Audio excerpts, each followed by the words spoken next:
오늘 지금 이제 배울 거는 농도라는 개념하고 용해도라는 개념이에요. 요즘에는 농도를 지금 중등 수학 과정에서 좀 많이 안 푸는 편이죠. 수학 시간에 농도 문제가 좀 나오나? 많이 안 나오죠. 많이 나오나? 요즘에는 문제집에 그렇게 중1에는 많이 나와. 되게 재밌는 거 하나를 그럼 가르쳐 드리도록 할게요. 뭐냐면 여러분들이 농도 관련 문제에서 제일 싫어하는 게 뭔지 생각을 해보면 뭘 제일 싫어한다? 농도가 다른 용액을 섞었을 때 몇 퍼센트가 되는가 정말 싫어한다. 그죠? 얼마나 간단하게 풀리는지 테스트를 한번 해볼까요? 1부터 20까지 아무 숫자 하나. 19. 이렇게 너무 짧잖아. 좀 차이를 크게 띄워야지. 2하고 19.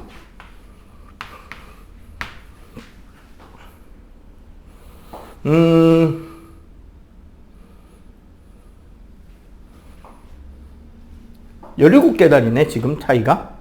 그죠? 17이니까.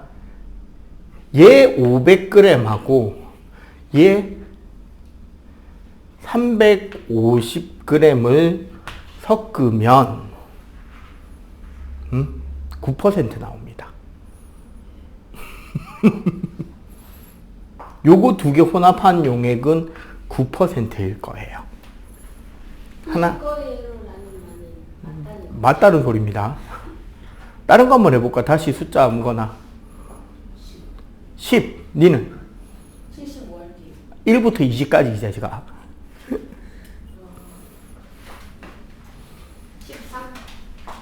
10%하고 13%.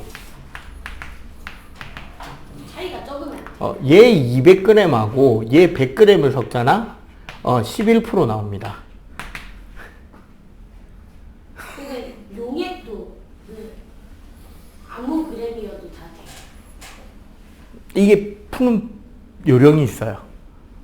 그램이 막 785g 이런 거는 틀려. 기본적으로 과학이나 중등 과정의 수학은 나눠 떨어지게 줍니다.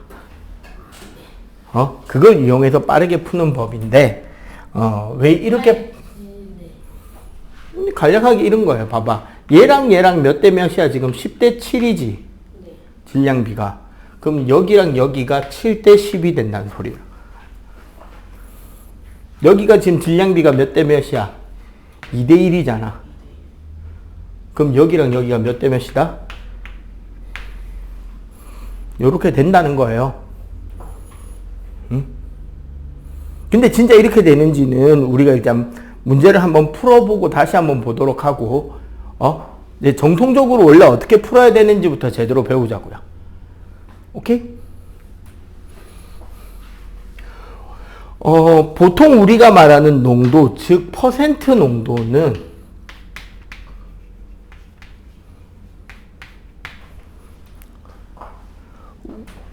백분율을 말합니다.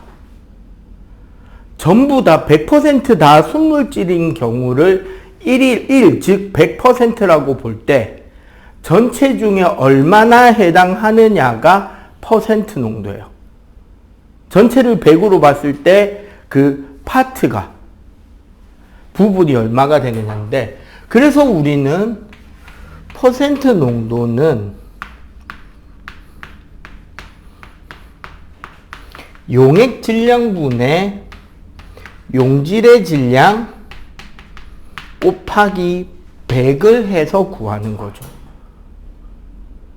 용질이라고 하면 녹아 들어가는 물질, 우리 설탕, 소금 이런 걸 말하는 거고, 용액은 혼합물, 섞은 전체를 말하는 거죠.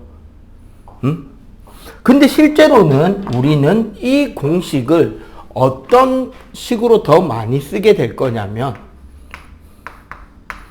용질의 질량은 용액 곱하기 100분의 퍼센트로 나오는 요거를 많이 풀게 될 거예요.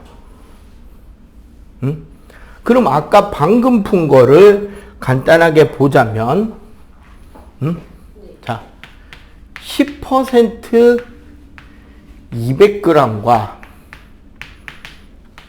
13% 100g이라 그랬잖아. 맞죠? 20 잠시만. 갑자기 왜 이래?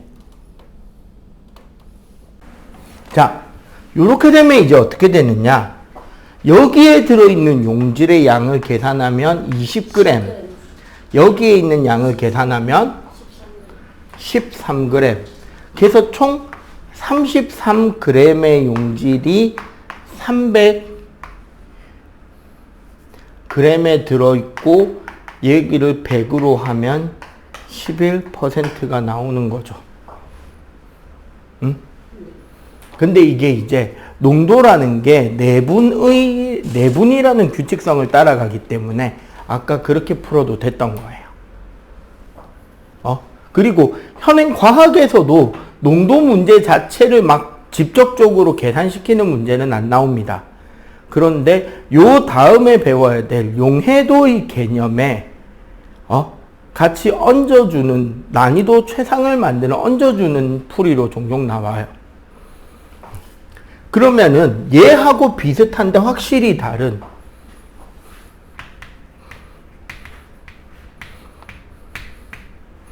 용해도라는 개념은 뭐냐? 용해도는 용매, 즉 물 100g에 기준이 물 100g이에요.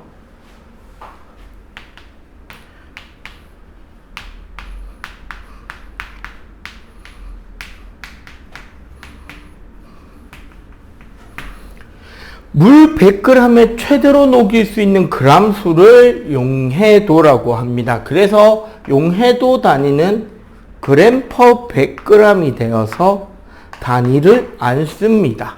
그냥 숫자로 쓰는 경우가 더 많아요. 일반적으로 용해도는 어떤 특징이 있냐면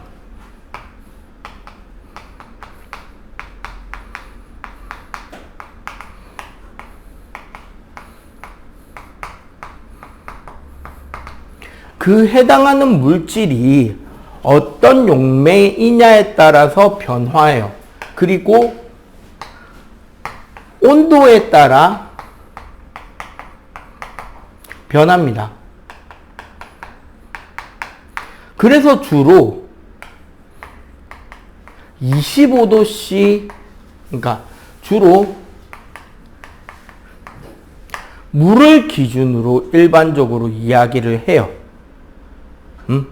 그런데 이런 게 있다는 거지. 온도에 따라 용해도가 일반적인 고체 물질은 따뜻해질수록 잘 녹아요. 그런데 기체는 따뜻해질수록 안 녹습니다. 이런 거 상상해 보면 좋겠죠. 기체가 뭐야? 탄산음료 생각해봐. 물에 이산화탄소를 녹여놓은 걸 우린 탄산이라 그래요. 근데 우리 저기 로비에 가면 어항 있잖아. 어항 안에 물에 살고 있는 생명들은 그럼 어떻게 숨 쉬는데? 그러니까 아가미로 숨을 쉬는데 어떻게 숨 쉬냐고. 물에 녹아있는 산소를 아가미를 통해서 흡수하는 거야. 그런데 한여름에 되게 더워지면 어떤 일이 생긴다? 연못이나 어항의 물고기들이 수면 위로 입 내밀고 뻐끔뻐끔 하는 경우 있지. 그게 이제 뭐냐면 너무 더워져서 물속의 공기량, 즉 산소량이 부족해져서 숨 쉰다고 위로 뻐끔뻐끔 하는 거야. 가끔씩 TV 뉴스나 이런 거 보면 비 되게 심하게 폭우 올 때 물고기들 물 위로 뻐끔뻐끔 되게 심하게 하잖아. 그건 뭐냐면 비가 오면서 그 충격으로 인해서 물 안에 기체가 많이 빠져나간대요. 그럼 물고기들이 갑자기 잘 살다가 갑자기 숨 막히니까 물 위로 뻐끔뻐끔 되는 거야. 알겠어요? 그리고 하나 더. 요 고체가 이렇게 느는 거는 여러분들이 잘 알 겁니다. 우유에 녹여 먹는 코코아 가루들 있죠. 뭐 제티라던가 네스퀵이라던가 있지. 찬 우유에 잘 녹아, 따뜻한 우유에 잘 녹아. 따뜻한 우유에 잘 녹죠. 그런 같은 거예요. 그리고 한 가지 더 이야기하자면 온도 말고 압력에 따라서도 용해도가 바뀌기도 하는데 뭐만 바뀐다? 압력에 따라 바뀌는 용해도는 기체만 바뀌는 특성이 있어요.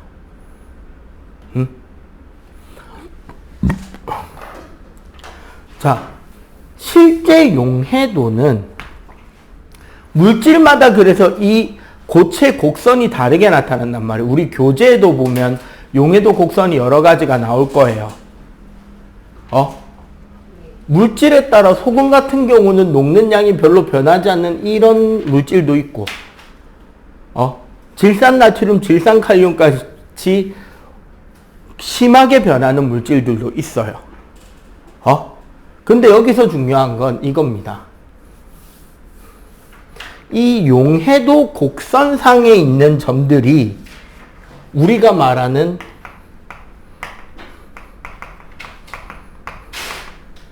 포화 상태, 즉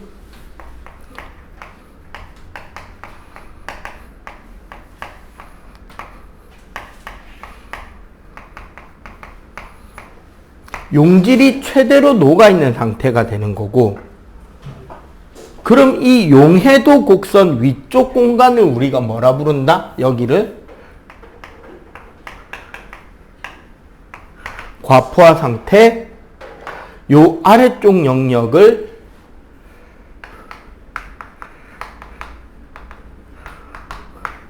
불포화 용액이라고 해요. 즉 더 녹일 수 있는 상태인 거지. 그럼 요런 거 하나 볼까요? 어떤 액체는 지금 불포화죠. 어떤 액체가 T0 온도에서 물 100g에 뭐 예를 들어 110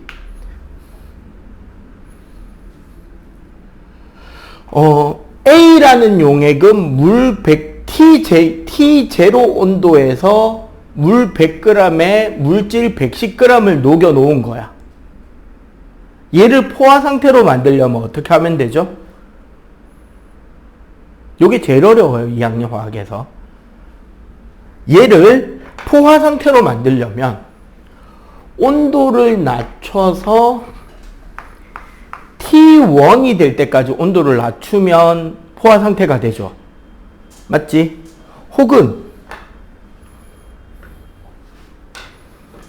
요만큼 용질을 더 넣어줘도 포화 상태가 되잖아. 그치?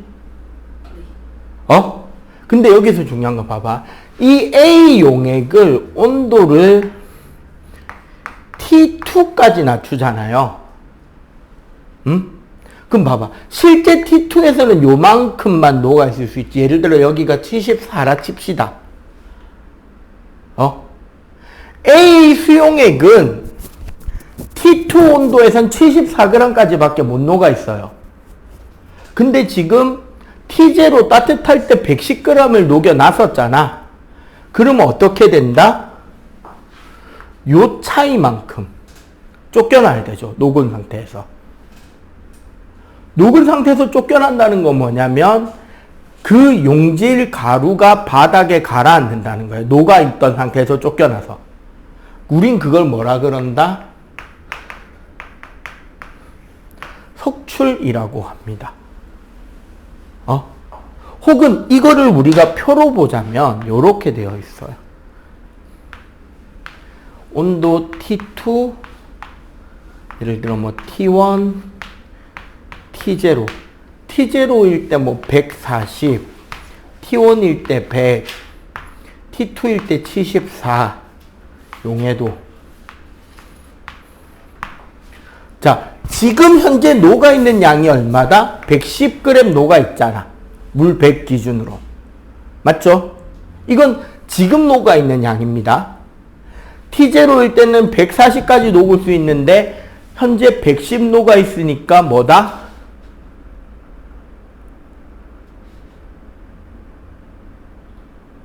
불포화 상태죠. T1이 되면 요게 100이 아니라 110이겠구나. T1일 때 110g까지 녹을 수 있어요. 즉 T1까지 낮추면 포화 용액이 된다는 소리지. 그런데 얘를 T2까지 낮추면 74만 노가 있어야 되니까 결국 T2까지 낮추게 되면 110 빼기 74 얼마야? 36g이 석출돼서 쫓겨난다라는 소리죠. 녹아있던 상태에서 쫓겨나는데 그 양이 요만큼이 된다. 그래프상으로 여기가 된다라는 소리입니다. 오케이? 요거 관련된 거 비슷한 거 몇 개 같이 좀 풀어볼 테니까 일단 요거 필기 하고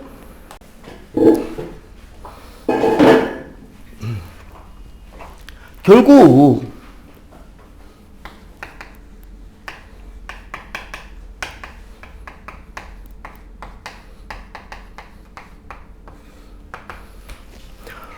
혼합물의 분리라고 하면요, 우리가 뭘 이야기하는 거냐면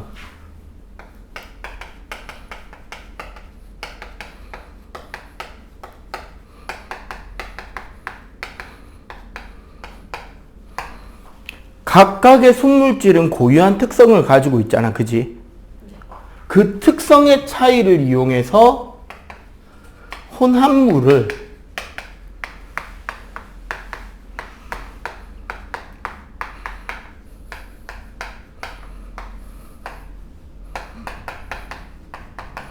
물질, 각각의 순물질로 구분해서 나누는 것을 이걸 우리가 분리라고 합니다. 이렇게 분리시키는 게 혼합물의 분리예요. 지금부터 나가는 순서는 뭐냐면 가급적이면 쉽고 간단한 것부터 성질 차이가 크고 쉽고 간단한 것부터 성질 차이가 작아서 조금 더 복잡하고 어렵고 세세한 것까지 순서대로 분리하는 방법을 배우는 거야. 자, 첫 번째가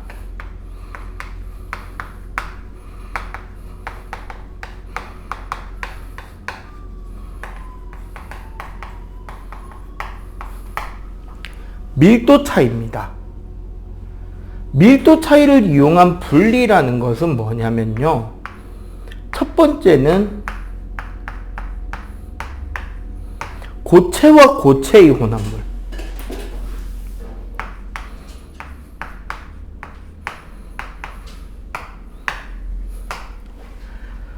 예를 들어 밀도가 큰 고체 A와 밀도가 작은 고체 B를 분리해야 된다.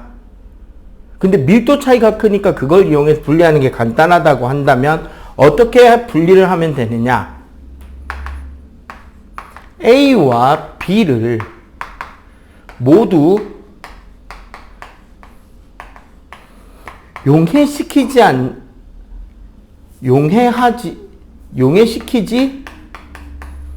않으며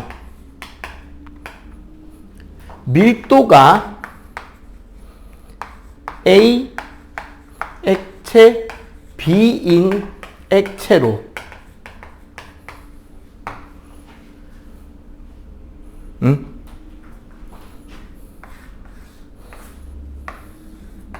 액체에다가 A, B를 와르르 쏟아버리면 어떻게 된다? 아까 이야기했잖아. 밀도가 크면 어디로 간다고? 밀도가 작으면? 그치. 그러면은 A 물질들은 바닥에 이렇게 가라앉을 거고 B 물질들은 이렇게 위에 동동 뜨겠죠. 그지? 요렇게 분리하는 거를 밀도차를 이용한 분리. 특히 고체에서. 그럼 보통 우리가 이렇게 분리할 만한 예시는 뭐가 있을까? 이런 밀도차를 이용한 분리가 사금 채취,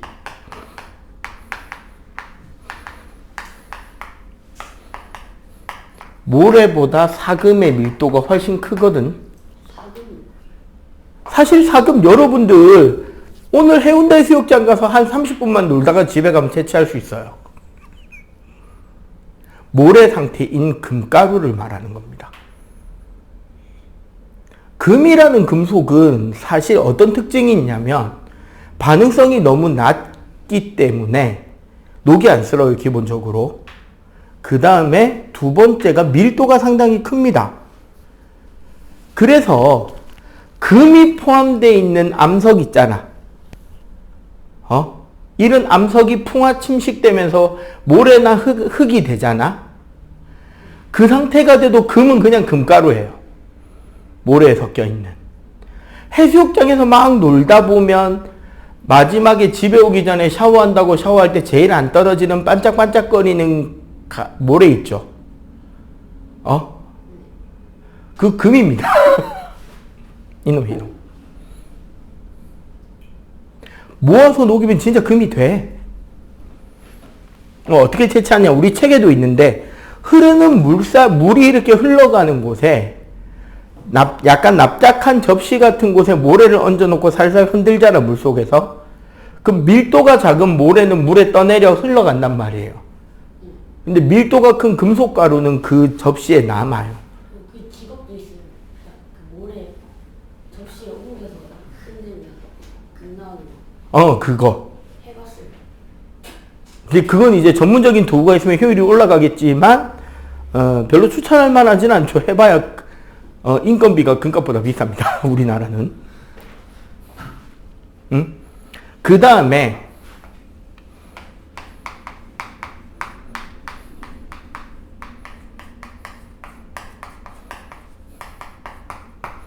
알곡과 낯가리 구별이라고 합니다. 경상도 사투리로는. 쭉정인데요, 표준어는. 우리나라가 농사 짓는 벼농사의 기본은 그 이양법이라고 합니다. 어떻게 농사를 짓냐면, 봄이 되잖아? 그러면 그 전에 수확해 놓은 벼를 따로 논이나 밭의 한쪽 구석에 모판이라 그래서 심어요. 그 벼를. 그럼 얘가 싹이 터서 한 요 정도 자랄 거 아니야. 얘를 다시 물을 받아 놓은 논에다가 옮겨 심는 겁니다. 옛날엔 이걸 사람들이 노동력으로 했고, 요즘은 이거를 모내기 판에서 키워서 트랙터가 대신 심어주는 것 뿐이죠. 기계로 쫙 심을 뿐이지, 요즘은. 그럼 봐봐. 그 해 농사가 잘 되려면 심은 벼가 영양분이 충분해서 좋은 싹이 자라야 될 거 아니야. 이해가 되죠? 그러면은 우리 벼이사 껍질 까기 전에 벼를 심어야 되거든? 껍질 까고 난 게 쌀이에요. 완전히 다 깐 건 백미, 조금 덜 깐 거 현미. 무슨 소리인지 알겠지? 그러면 어떻게 해야 돼? 어떻게 해야지 그게 영양분이 꽉 찬 벼인지 영양이 덜 찬 벼인지, 즉 낯가리 혹은 우리가 쭉정이라 부르는 것인지 구별하는 법. 밀도차를 한다는 거지. 벼를 물에다가 와르르 쏟아부으면 원래 다 가라앉아요. 근데 거기에 소금을 좀 타잖아? 그러면 밀도가 상대적으로 작은 쭉정이, 낯가리가 위로 뜹니다. 그럼 얘네들 걷어내고 밑에 가라앉은 알곡만 헹궈서 잘 말려놨다가 그 다음 해에 심는 거예요. 오케이? 그리고 밀도차를 이용한 분리 2. 액체 A와 액체 B일 때는 얘네들은 밀도차 플러스 한 가지 조건이 더 있어요. 서로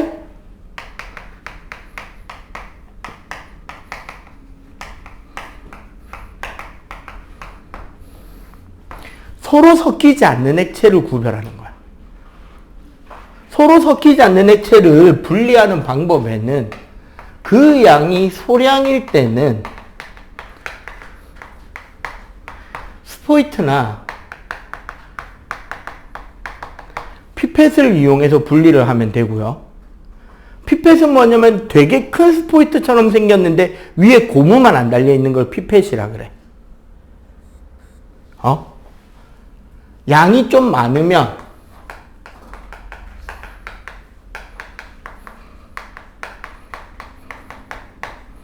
자, 우리 교과서에 보면 거기 분별 깔때기 옆에 그림 있죠?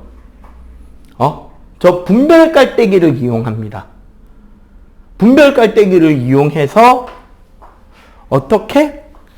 밀도가 큰 거 분리하고 경계선 분리하고 위에 거 분리해서 분별 깔때기로 밑에 층 따로 받고 위에 층 따로 빼는 거야. 그리고 경계선층은 양이 적으니까 스포이트나 피펫으로 한 번 더 분리하면 돼요. 오케이? 이렇게 해서 분리해서 밀도차는 섞이지 않는 거. 요런 액체의 분리의 가장 대표적인 게 우리 바다에 원유가 유출이 됐을 때 뭐 한다? 오일 펜스 치죠.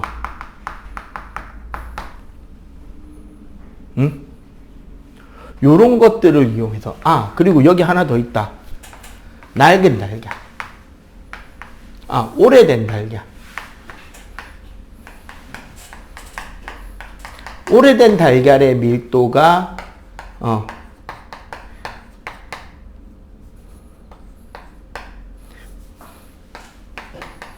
새 달걀보다 밀도가 작아요. 수분이 빠져나갔기 때문에.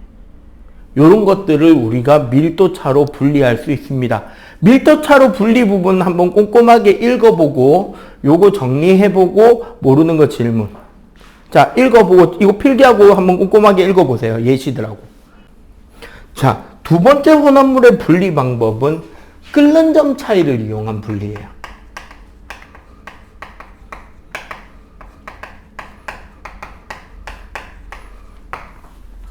우리 책에는 현재 우리 교과서나 중학교 교과서에서도 이거 두 가지를 크게 구분하진 않는데 좀 더 세세하게 설명하면 증류라는 개념이 있고요.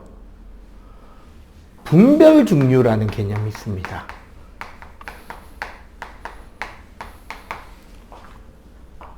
자, 둘의 차이가 어떻게 다른 거냐면 증류는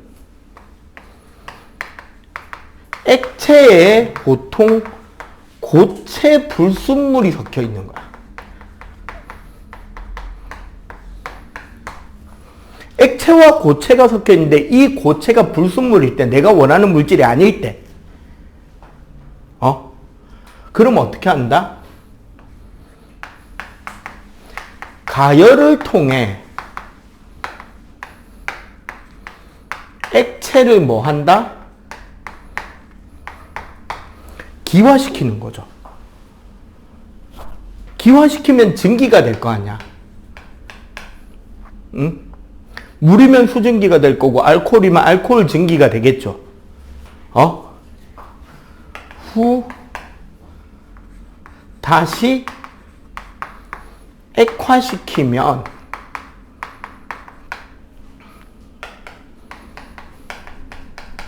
불순물이 제거가 되는 과정인 거예요. 요렇게 해서 얻어내는 게 사실 우리나라 전통 술 중에 하나인 소주입니다. 여기서 말하는 소주는 그 편의점에 파는 거 아니에요. 편의점에 파는 초록색 병에들은 한 병에 3,000원짜리 아니야. 여기서 말하는 소주는 최하 3만원, 5만원짜리 말하는 겁니다. 참이슬 그런 거 아니라니까. 오늘처럼 참이슬 저 아니고, 뭐부터가 이쪽 소주에 속하냐면, 제이팍이 만든 원소주 이런 거 있죠. 한 병에 3만원, 5만원 하는 거. 참이슬이 더 맛있잖아. 자, 이게 수업을 해도 되는 내용인지 모르겠는데, 보통 우리가 편의점에 파는 몇천 원짜리 소주들 있죠? 이제 부모님들이 보통 이제 그냥 간단한 식사 하시면서 그냥 한두 잔씩 하시거나 뭐 친척분들 모이면 그냥 간단하게 마시는 그 소주들. 한 병에 3,000원, 4,000원, 뭐, 가게 가면 5,000원, 보통 편의점에는 2,500원, 3,000원에 한 병 팔잖아. 작은 병. 그거는 뭐냐면, 곡물에서 고구마나 감자, 쌀, 뭐 밀가루 등등의 곡물에서 99%의 에탄올을 뽑아냅니다.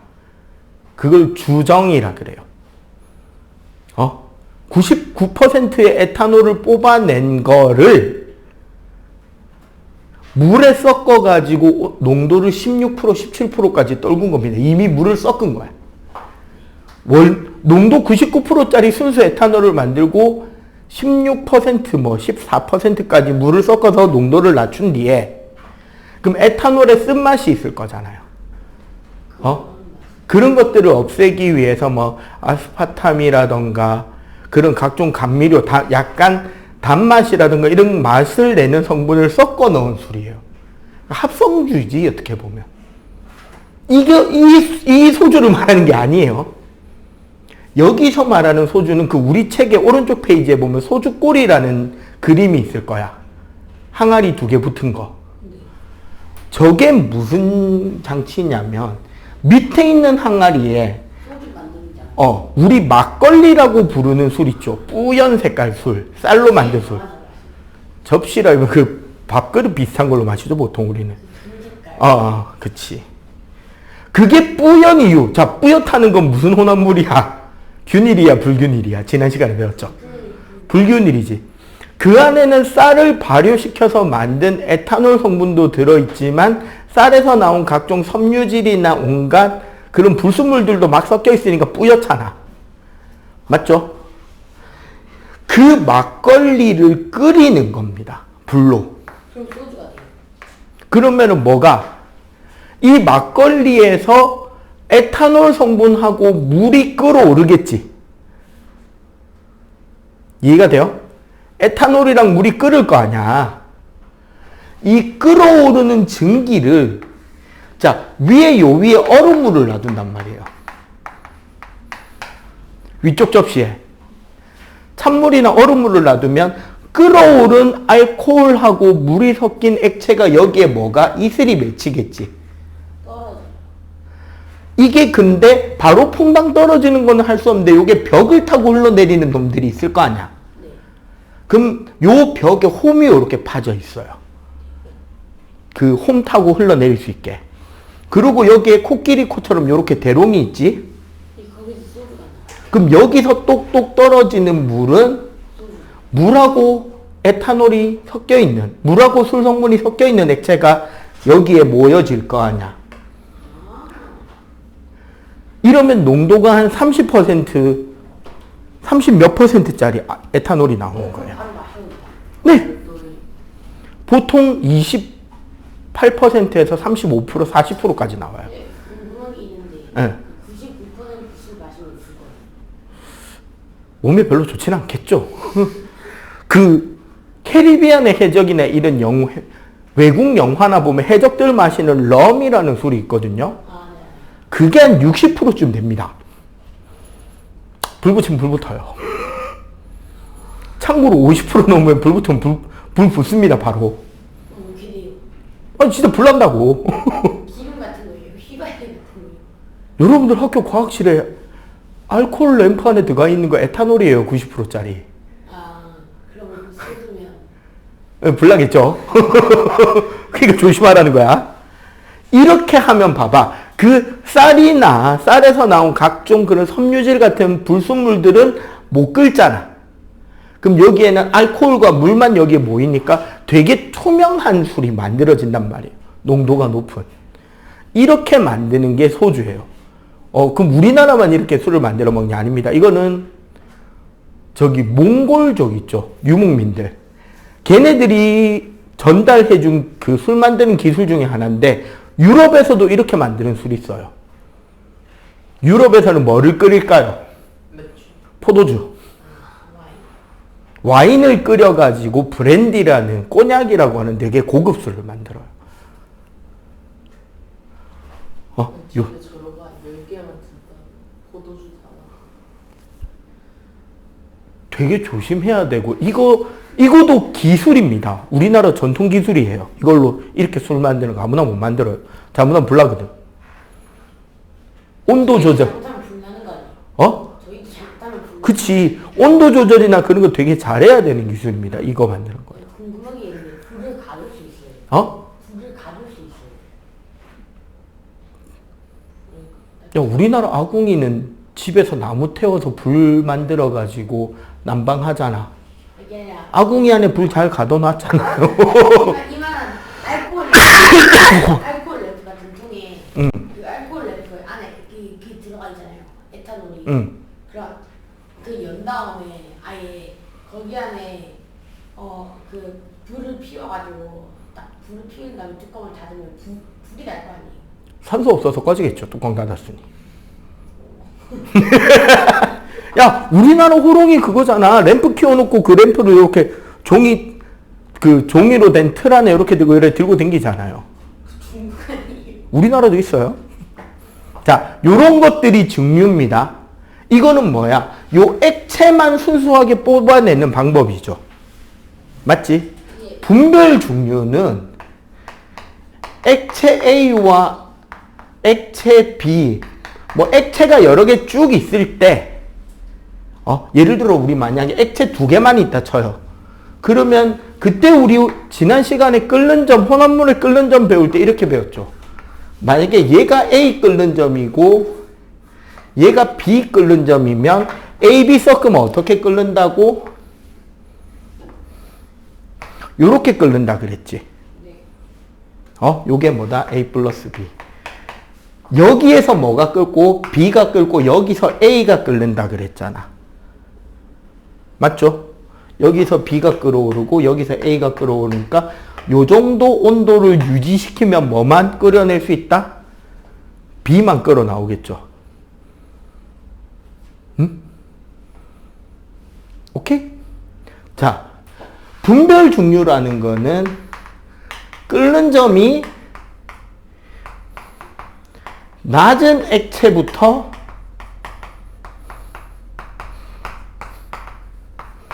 기화시켜가지고, 즉 수증기로 만들어서 분리해내는 걸 분별 증류라고 하고, 저기 부산에서 여기 고속도로를 타고 울산 쪽으로 올라가면 온산공업단지라는 곳이 보입니다. 울산시 들어가기 전에 오른편으로. 거기에 가면 뭐가 있냐면 석유 증류탑이 있어요.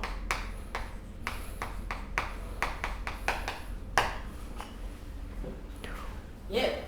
석유 증류탑은 뭐 하는 데냐면 우리나라가 동남아시아, 인도네시아라든가 말레이시아 혹은 저기 사우디아라비아, 아랍에미리트 이런 쪽에서부터 석유를 수입하잖아.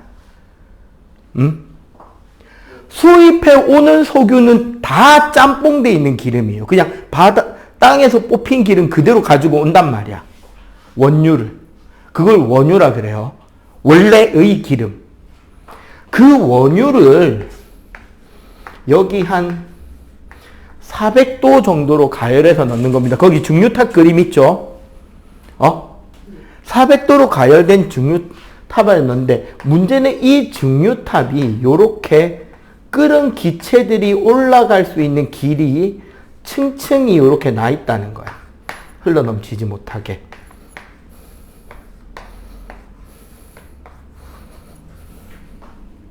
그래서 어떻게? 여기서 올라갈수록 온도가 점점 내려가요. 탑에서. 왜? 여기만 지금 따뜻하게 데펴서 기름을 넣으니까. 그러면 올라가는 동안 기체가 식어서 액체로 바뀌는 놈들도 있고 계속 기체인 채로 올라갈 수 있는 놈도 있을 거 아니야. 자, 앞에 칠판 보자 이제. 증류탑 그림 많이 봤죠? 여기서 위쪽에서 뭐가 나오냐면 석유가스가 나옵니다. 요거 액화시킨 게 LPG예요. 우리 부탄가스. 뷰테인 가스, 프로페인 가스. 그리고 요 첫 번째 칸에서 나오는 게 요거는 기체로 나오고 여기서부터는 다 액체로 나오는 겁니다. 나프타라는 게 나옵니다. 원래는. 나프타라는 게 원래 플라스틱 재료예요.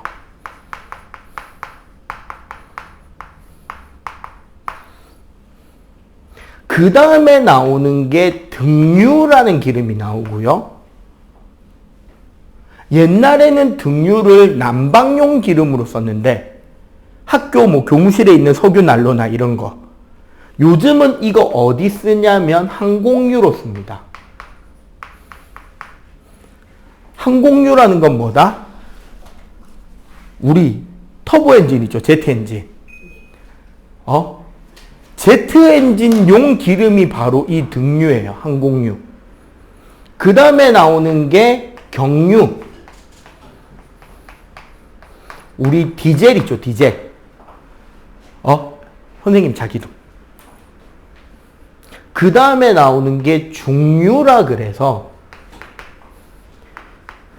큰 공장이나 이런 데서 쓰는 기름인데 요즘은 얘를 가공해서 휘발유로 만들었습니다. 원래는 나프타가 휘발유거든요. 근데 우리나라가 석유를 수입할 때는 자동차용 연료로 만들려고 수입하는 게 아니야. 플라스틱 만들려고 기름을 사오는 거예요. 플라스틱으로 물건 생산해야 되는 양이 많으니까. 그래서 어떻게 하느냐면 이 분자 되게 크고 무거운 커다란 중유라는 기름을 가지고 화학 반응시켜서 잘 분자를 쪼개면은 분자 크기가 딱 휘발유 크기가 돼.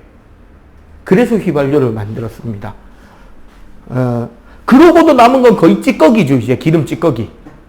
여기서 나오는 찌꺼기가 아스팔트예요. 우리 도로 포장할 때 그 자갈 붙이는 검은 기름 있잖아. 끈적끈적한 거. 그게 여기서 나오는 거. 그럼 우리는 석유 원유를 사다가 이렇게 중유탑에 넣으면 다양한 기름으로 나옵니다. 근데 그 표에 비밀이 하나 있다. 봐봐. 석유가스, 나프타, 등유, 경유, 중유에 보면 끓는 점이 딱 몇 도다라고 돼 있는 게 아니라 몇 도부터 몇 도까지라고 이만큼 잘라놨죠. 그거 다 혼합물이라는 소리예요. 순물질 아닙니다. 요 기름들 다 혼합물이에요. 따지고 보면. 대신에 비슷한 성질을 가지는 기름 종류들, 분자들이 섞여 있는 거지. 알겠어요? 알겠어? 응? 요거를 가지고 하는 게 끓는 점을 이용한 분리고, 이 끓는 점을 이용한 분리로 또 분리하는 게 하나 더 있습니다. 바로 공기입니다. 응? 금속 관련 공장에서 용접할 때 산소통이 필요하거든. 고압산소가. 그럼 고압산소를 어떻게 얻을래? 물 전기 분해할래요? 그럼 전기 에너지 졸라 드는데? 응? 그러니까 어떻게 하냐면 공기를 엄청나게 압축하면서 냉각하면 액체로 된 공기를 얻을 수 있어. 얘를 아니 액체 공기. 수분 말고. 그리고 얘를 온도를 천천히 끌어올리잖아. 그러면 액체 질소가 맨 처음에 수소나 헬륨, 아르곤이 끌어나오고 질소가 끌어나오고 산소가 남아요. 왜? 공기를 액체로 만들면 영하 막 160도, 170도, 180도까지 냉각을 시켜서 액체로 만들면 공기가 액체가 되거든. 그리고 얘를 천천히 온도를 끌어올리면 기체 종류별로 빠져나와요. 그럼 그거 딱딱딱 분리시켜서 모아놓는 거야. 그렇게 해서 액체 산소를 잔뜩 모아놓으면 이거 가지고 병원에서도 쓰고, 우리 산소 마스크 이런 거 있잖아요. 뭐 잠수하시는 분들 잠수부로도 쓰고, 용접하시는 분들 용접가스로도 쓰고 하는 거야. 알겠어요? 그것도 끓는 점을 이용한 분리입니다. 알겠지? 요거 정리. 자, 방금 했던 끓는 점을 이용한 분리는 그러면 어떤 녀석들을 분리할 때 쓰느냐? 섞이는 액체를 분리할 때 쓴 거예요. 서로 섞이는 액체인데 끓는 점 차이가 큰 녀석들을 우리가 증류나 분별 증류 장치를 이용해서 분리할 수 있었던 거지. 자, 이번에는 뭐냐면 고체 A와 고체 B인데 밀도 차이가 크지 않은,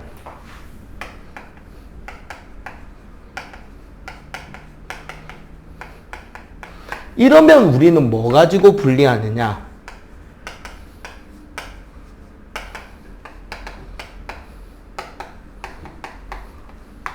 용해도 차이로 분리할 수 있습니다. 가장 대표적인 예시가, 이건 예를 바로 들어갈게요.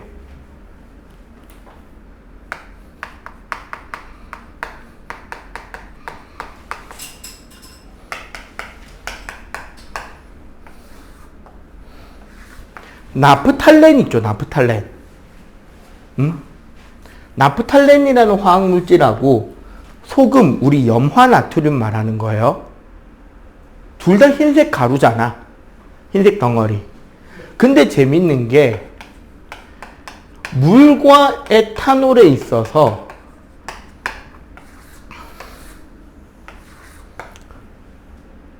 나프탈렌은 물에 안 녹거든요. 근데 소금은 물에 녹죠. 그지?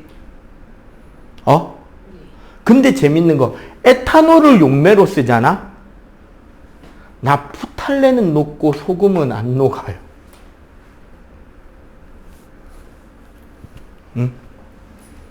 요런 특성이 있어. 우리가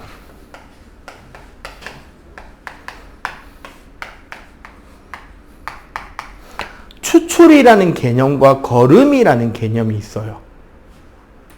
추출이라는 거는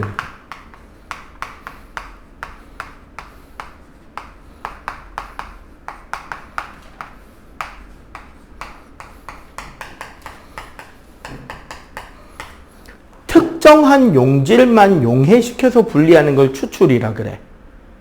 그럼 우리 초등학교 때부터 혼합물 분리할 때 많이 하는 거름 장치 있죠? 그 거름이라는 거는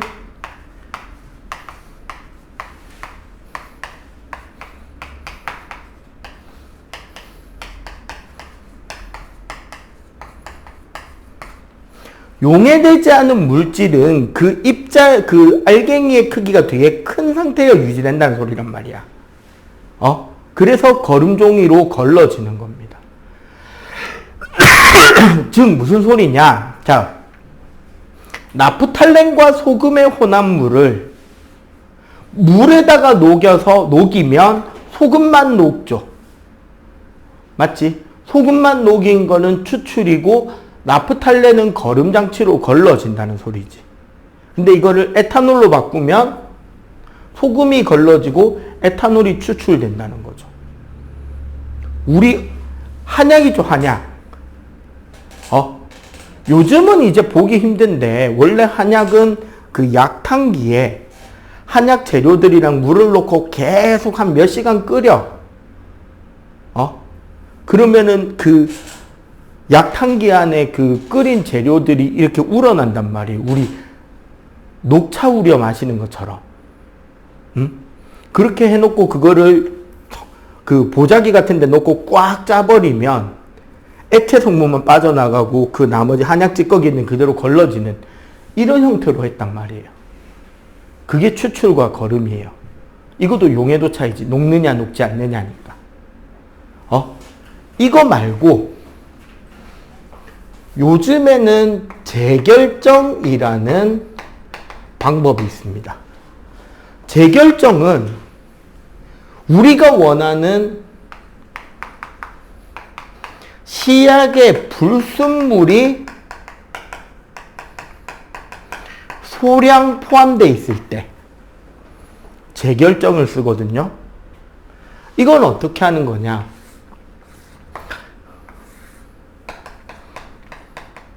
온도에 따른 시약의 용해도가 이렇게 있을 거 아니야. 그러면 최대한 뜨거운 물에 그 시약을 최대한 많이 녹여. 뜨거운 물에 시약을 최대한 녹인 뒤에 차가운 물로 식히면 어떻게 된다?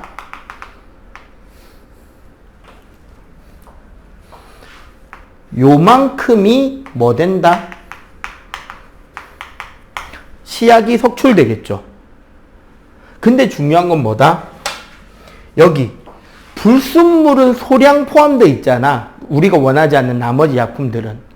그러면 얘는 양이 너무 적기 때문에 그 그래프가 있어도 여기서 요까지 가봐야 석출이 된다 안 된다? 석출이 안 되겠지. 이거를 반복해서 이 시약의 순도 높은 결정을 뽑아내는 건데 이건 여러분들 집에서도 실험할 수 있어요. 재결정 실험은. 근데 이렇게 요게 심한 물질을 찾는 게 쉽지 않겠지. 혹시 캠핑 같은 거 좋아하시는 부모님이라면 아마 가지고 있을 만한 물질이 하나 있어. 약품인데. 캠핑 갈 때 쓰는 약품. 붕산이라는 게 있어요. 붕산. 이거 요 온도차를 이용한 용해도 차이가 좀 있는 물질이거든요. 그럼 어떻게 하느냐? 컵에, 비커에 붕산을 최대한 많이 녹여요. 응? 비커의 뜨거운 물에 붕산이 더 녹지 않을 만큼 엄청나게 녹여. 네. 붕소하고 산소가 결합하고 그 물질이 물에 녹은 게 붕산입니다. 보통 캠핑 갈 때는 그 뱀 같은 거, 땅 위에 기어다니는 벌레들이나 뱀이 접근하지 못하도록 그 야영지 부근에 뿌려놓는 물질이거든. 그렇게 해서 한 뒤에 위에 액체 부분만 다른 컵에 옮겨 담아놓고 뜨거운 용액에, 포화 상태 용액이죠. 녹을 수 있는 데까지 최대한 녹였으니까. 여기에 나무젓가락에 실 있잖아, 실. 실에다가 붕산 알갱이 하나를 포화 용액에다가 이렇게 담가, 뜨거운 포화 용액에다가. 그럼 어떻게 된다? 얘가 온도가 점점점 낮아지면서 붕산이 속출돼야 되지. 이 알갱이를 안 매달아 놓으면 바닥에 붕산 결정이 생기는데, 알갱이를 매달아 놓으면 붕산이 어디 속출되냐면 이 알갱이에 들러붙어서 속출됩니다. 그게 붕산 결정이 실에 매달려요. 되게 맑고 투명하게 생깁니다. 용액이 식으면서 얘가 점점점 커진다고. 이렇게 하면 순도가 매우 높은 붕산을 얻어낼 수가 있다는 거야. 요런 거를 재결정이라고 합니다. 즉, 시약과 소량을 고온의 포화 용액으로 만든 뒤에 냉각시키면 결정으로 석출이 되는데, 얘는 순도가 높은 고체 결정이 생긴다는 거예요. 오케이? 요거 정리 하고 크로마토그래피 마지막 설명 들어갈게요. 자, 마지막 내용이 크로마토그래피예요.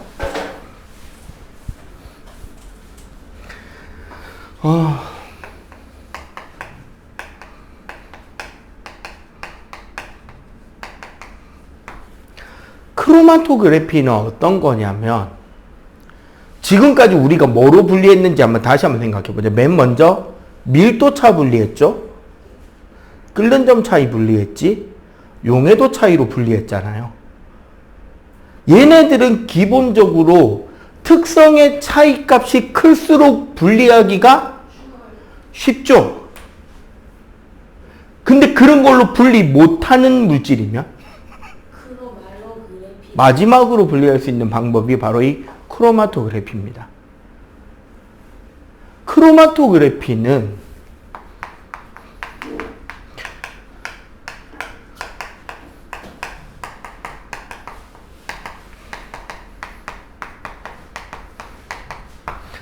각 구성 물질의 특성별 차이가 적어도 되고요. 심지어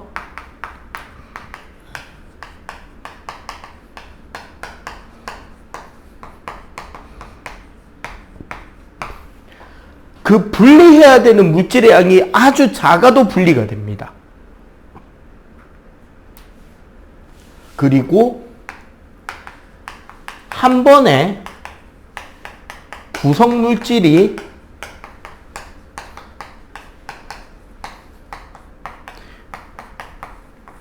모두 다 분리가 돼요.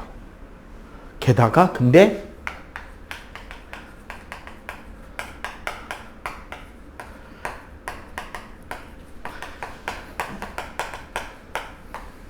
아주 실험이 간단하고 짧은 시간이면 됩니다.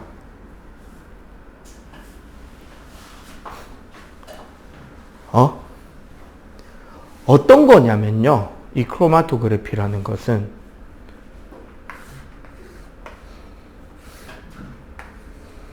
물에 요렇게 우리 커피 필터지 있죠. 우리 원두 커피 내려 먹는 필터 종이. 네. 이런 걸 이렇게 끝에를 물에 쫙 담가 놓으면 물이 어떻게 돼? 모세관 현상 등으로 인해서 물이 쫙 스며들어 올라가잖아. 맞지? 그러면 거기에 요 수면 약간 위에 수용성 잉크, 유성 잉크 말고 수성 잉크 있거든요. 수성 잉크 사인펜을 이렇게 잔뜩 칠해 놓잖아. 그러면 시간이 지나면 잉크 종류별로 그 잉크 물질 색깔이 여기 번져 올라가는 거리가 달라요. 색소마다 달라. 퍼져 올라가는 색깔 범위가. 왜냐면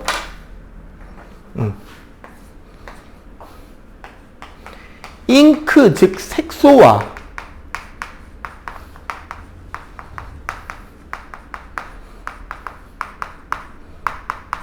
물 분자와 인력이랑 색소와 종이의 인력에 차이가 있을 거 아니야.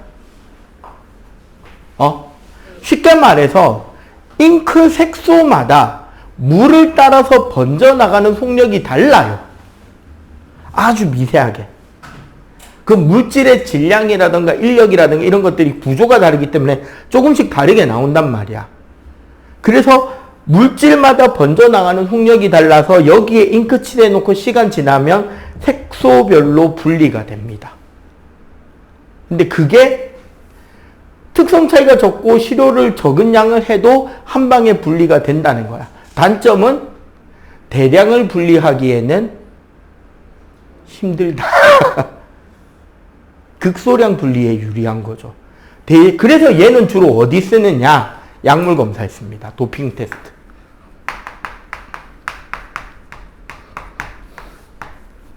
요즘에 이제 올림픽 시즌이잖아요. 도핑 테스트라는 게 뭐야? 그치, 운동선수들이 약 먹고 운동하고 있는지 확인하는 거잖아. 그럼 머리카락이라던가 혈액이나 소변을 받아가지고 이 실험을 하는 거예요. 그러면 특정 약물을 먹거나 아니면 주사를 맞았을 때 우리 몸에서 나타나는 어떤 성분 변화가 나타나는 위치가 딱 정해져 있다는 거지. 번져나간 거에 비해. 그러면 그 부분만 집중적으로 체크를 해보면 그 물질이 있는지 없는지를 확인할 수 있겠죠. 그래서 피 검사라던가 약물 검사 이런 거, 마약 검사 이런 거 할 때 검사 이걸 씁니다. 색소 분리 같을 때 쓰고요. 알겠어요? 자, 그러면 지금부터 5분 동안 그 뒤에 개념 다지기 빨리 한번 풀어보시고요. 저 시계로 15분 되면은 시험 치도록 할게요. 15분이에요. 왜 20분에 쳤까?